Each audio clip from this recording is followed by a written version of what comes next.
Nicole Scott from Mobile Geeks, and here we are at Sun Yat-sen Memorial Hall in Taipei, and we're going to be reviewing the HTC Desire 816. The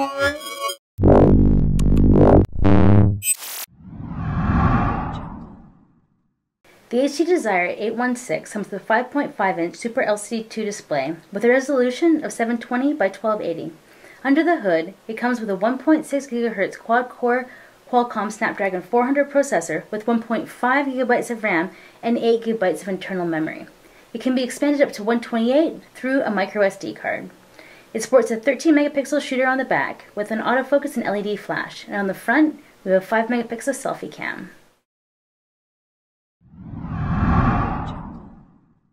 So what we have here is a mid-range phone. It is made of plastic, and the plastic actually does creak just a little bit when you're holding it. When you hold it in your hand like this, you'll get the occasional which is a little bit strange, but other than that, it feels very nice. It has, I almost thought, kind of the iPhone 5C, because it feels like a very solid, well-built plastic phone, right? But it feels very compact. The buttons are very high-end. I like how they have this kind of two-tone here on the side. It's nice and flat matte here. Around the back, we do have some issues with some fingerprinting. The white version actually isn't as bad as this one, right?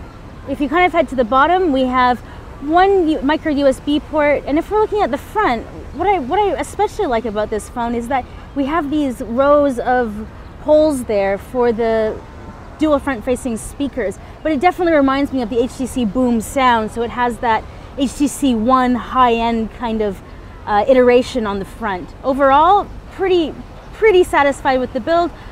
I do wish that they had kept the capacitive buttons on the physical handset rather than on screen. So just zooming in now on the display itself, it's a 720p, which is 1280 by 720 pixels. And it looks quite good. It's LCD2, not LCD3 like what we saw in the HTC One M8. Let's just go into here and make sure we've got our brightness. Let's turn this up to full. So as you can see, it is quite bright, but it's not the brightest screen that we've ever seen. Having said that, the colors look quite good, look quite vivid. Let's have a look at these blacks again here, these darker tones at the top. Yeah, not bad. Let me just zoom into this turtle guy here. Yeah. I mean, this isn't quite the same quality as we've seen on some of the flagship devices, but this isn't a flagship phone, so it's fair enough. Okay, let's go check out how it deals with sunlight. Let's go outside. So just checking out the viewing angles here in the 816, and actually we have to say we're pretty impressed. The colors are consistent at all angles. It's just that it's raining here, it's not that bright. The only thing I would say is that I think on a very sunshiny day, this level of brightness might be a little bit of an issue. But apart from that, no, great viewing angles. We love it. So what we have here on the front is a 5-megapixel selfie cam, so I can just tap it to count down. And if we head on to the front, that's a ridiculous face. Let's just get out of that right now. But if we change modes, you can see that we have video and camera. So on the back, we have a 13-megapixel rear-facing camera. So HTC is capable of doing a higher resolution camera. This doesn't have the ultra pixel like the HTC M8. These are just 13 megapixels, regular size pixels. So even though this isn't the HTC One M8, there's still a lot of high-end quality features. So there's obviously auto. You can control the ISO. We have the exposure down here. There it is. The scrolling scale over there. White balance, auto white balance, or take it off. And then we also have a bunch of filters that you can throw on real time, right? So you can just see the world through the Instagram, through Instagram basically. But if we head on into settings, you can see that we can crop it. We can choose resolution size. You can turn the grid off for shooting. Review period, self-timer, storage, etc. Right? So there's a lot of really high-end features, but let's just see how quickly you can take photos using this. And that's one of the things that you have to love about HTC. They take fast photos on all of their handsets. So there are some really neat features in the settings. Let's take a closer look. So if you look at the volume button, we have the option for capture or zoom, which is quite cool. You can save a custom camera, so if you get the exact settings that you want on some particular shots, you can actually save those as custom settings, which is a very cool feature from the HTC One. And now let's take a look at some sample shots from the HTC Desire 816.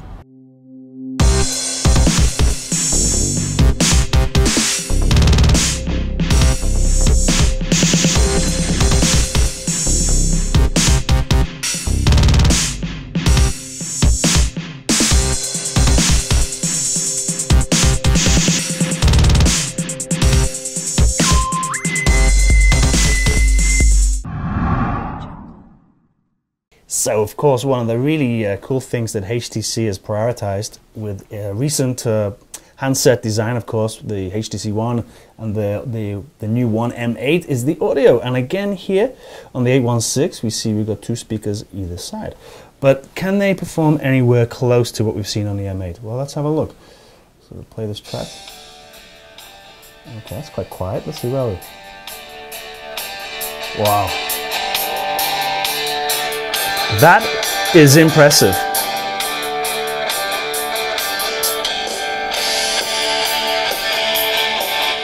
Okay, well, I'm not sure if you're getting that, but I'm telling you, that is pretty loud. Okay, let's quickly just go into a game so we can see how that is. Okay, so again, crank it up. Wow. I'm sure a lot of young people are really going to annoy their grandparents with this. That's awesome. It's not quite as loud as the M8 or even the M7, but I'm telling you, for a mid-range device, HTC once again are onto a winner with their audio.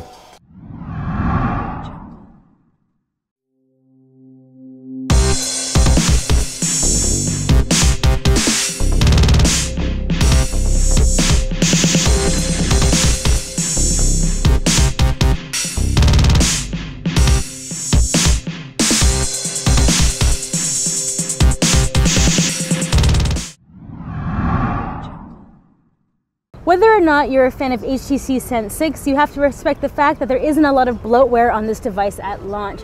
If we take a look around, it's what exactly you get on any HTC Sense 6 phones. There's blink feed. If you swipe to the left and to the right, you get your traditional Android panels.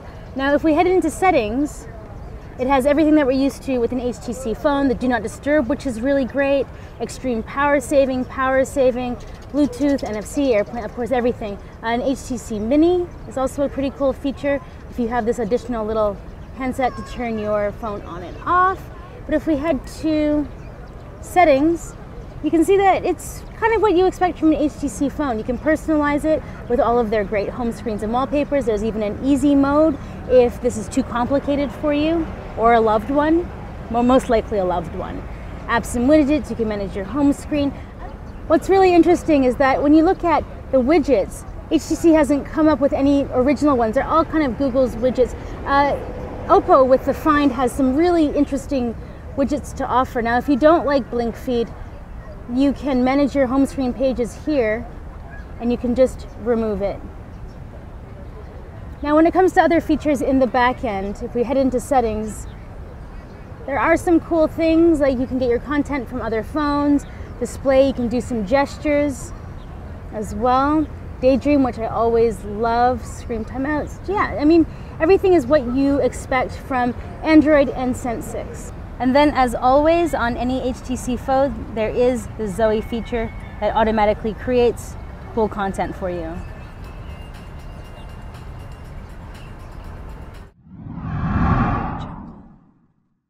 So we have a Snapdragon 400 CPU, 1GB of RAM, Adreno 305 GPU. All of these specs are completely stand up in what I expect from a mid-range smartphone. Absolutely, 720p screen. Yep, this is a mid-range 5.5-inch smartphone. So in terms of build quality, we do have a few, well, one major little issue, right? And it's, I don't know if you guys can pick this up, but there's definitely some creakiness going on here with the build of it. It's a plastic back, and it feels good in the hand. Yeah. But when you grab it, and you know how you really grab your phone, you can you get that every once in a while, which is not exactly settling. Yeah. I think the other thing I'd say also with build quality, well, also maybe the design, is why are the buttons on the left-hand side here as well? I keep grabbing it and it's not really working for me. Well, this is something that we were talking about, that I said that this is the perfect phone for left-handed people because the thumb of the left hand comes up perfectly right here and it sits perfectly. But then someone else pointed out that it's a phablet, so they're grabbing the phone at the top, so that your index finger would be on the button here at the top. So either it's really good for left-handed people but generally most smartphones provide a straight-up right-handed experience with your thumb right over on the middle here. So I think that it's a kind of interesting design feature. It's a little unusual. I think they should call it the HTC Southpaw or something.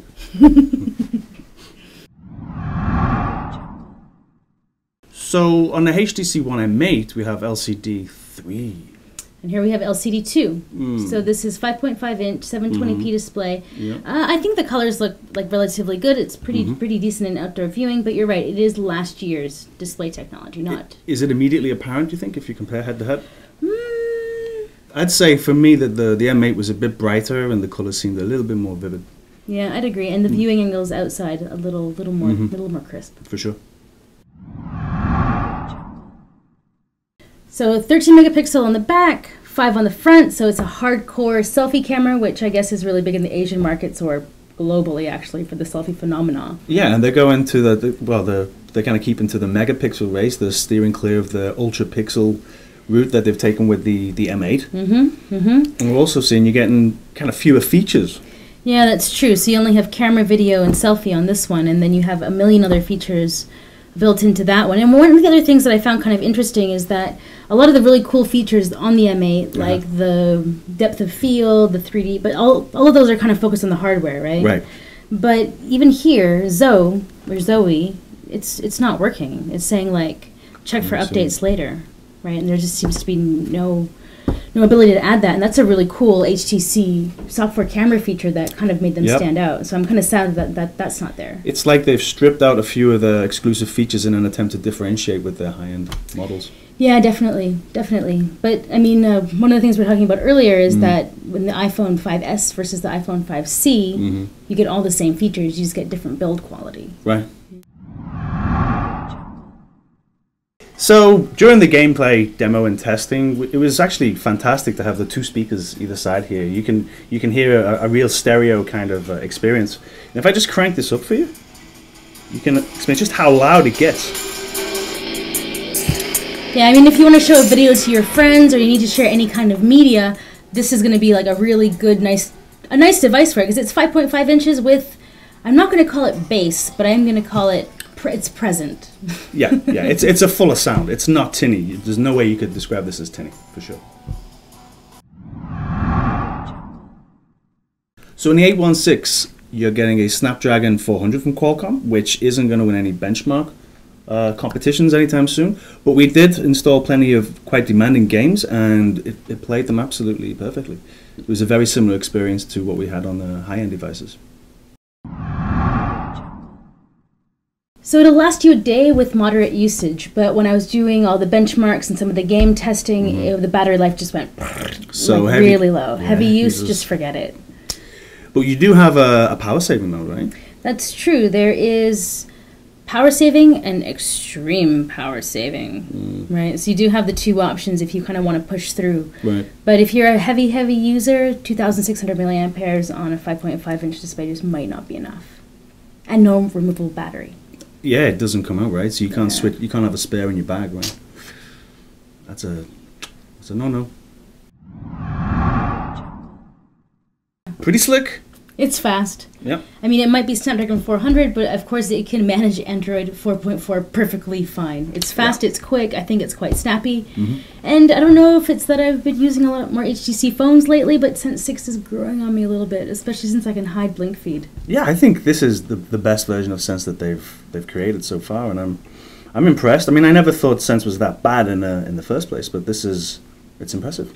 And there's very little bloatware, which I think HTC, everyone should follow suit. Less bloatware. So 20,000 Taiwan dollars versus 10,000 Taiwan dollars. This is half the price. So you're saying that's a bargain? Because, well, I've got news for you, right? The Xiaomi Mi 3 is less than that. It's 8,200. You're getting a HD screen. You're getting a Snapdragon 800. You're getting 2 gigs of RAM. I don't know what you're talking about. Okay, yeah, I may not have an argument anymore after that one. No, I think HTC, just like all the other vendors, are in a very, very aggressive environment right now. So the mid-range is a very difficult place to be, I think, and it's true. If you put this up against the Xiaomi with the Snapdragon 800, and it's smaller though, right? So it is what smaller. else is kind of in there in the 5.5-inch range? There's the we just reviewed the Zenfone 6. That's right, and we also that's have 6000 NT. There's the Redmi Note as well. The Redmi Note as well, which is also very aggressively priced. This one's between this one and the Redmi Note, I think I like this one a little bit better just because I like the design of this one a little bit better. Yeah, I think that's fair enough. Yeah. But do you think that if you're somebody, right, and everyone's got it, everyone has a flagship phone, right? Yes. Like pretty much like all my friends, they all have flagship phones. Yeah. But if I wanted to get something like this, what am I really like missing for the price? Like what am I giving up? So it would be You're not getting a full HD screen. not getting a full HD screen, Which I think is that's huge. but so I'm going to take a hit on color saturation, pixel density, and if I'm like really obsessed with showing people photos, then maybe that won't be as cool. Gaming, we're going to take a hit on gaming. Yeah. But with the lower processor, the Snapdragon 400, I don't think that's such a huge deal, actually. well, it makes it easier for the processor with the lower resolution display, right? Because it's only 720p, then it doesn't have to pump out quite as much. That's true. Fewer pixels Fewer for the pixels GPU for the GPU to deal with. So that's kind of cool. So maybe that's why you didn't experience any real huge issues with the gameplay. Yeah, I guess it's low resolution screen, so the GPU handled it really well. So half the price. So between say the Xiaomi, which is your daily driver actually. Well, this has been my daily driver for a while now, and I don't know how you can beat this guy. He's in love with it. Sorry. He's totally in love with it. No, but I mean it's totally a fair point. So this is like a $60 price range difference, basically, right? I think the pricing is pretty aggressive. It's in an interesting place, but you know, what are you really getting for so much more phone? I guess you can use this as a TV remote. I mean, it's just. I think with the One M8 features. here, you have the build quality, the best build quality probably available Ever. right now. Yeah, it's gorgeous. So yeah. that's huge. Once you've got used to this guy, even going back to the Mi 3 or to the 816 here, Yeah, this. and look at the fingerprints on this fella. It's gross. It's gross. But I mean, the white one is a little bit less, and if you got a case on it, then maybe it won't be so bad. But I mean, it's true. The hand feel on something like the M8 is unbelievable. It's a difference in class. But it's right? half the price, so I guess that's what it comes down to. But for me, for half the price, you're giving up a lot of the features, right? So you need to be okay with your phone just more being about social networking, picture taking, basic work email stuff. And looking less sexy. Looking less. And the font's pretty sexy. Got those little dots there. No. I'm not convinced. 720p display, Snapdragon 400, decent build quality, very stand-up camera, and I think the price point is all right. I think, if you'd have said that 6 months ago, if this had arrived on the market 6 months ago, that all of that would have been true. But now that you have players like Xiaomi and the Mi 3 and now also OnePlus, I think the scene has changed, and HTC, along with all the other big players, they're going to have to address that. Yeah, this mid-range market is very, very price sensitive, and though I think that this is a decent product for the price, you're right, it doesn't live in a bubble. It'll be interesting to see how HTC react in terms of price as the months go on. Right? Yeah, absolutely. So that was our look at the Desire 816. Thanks for watching.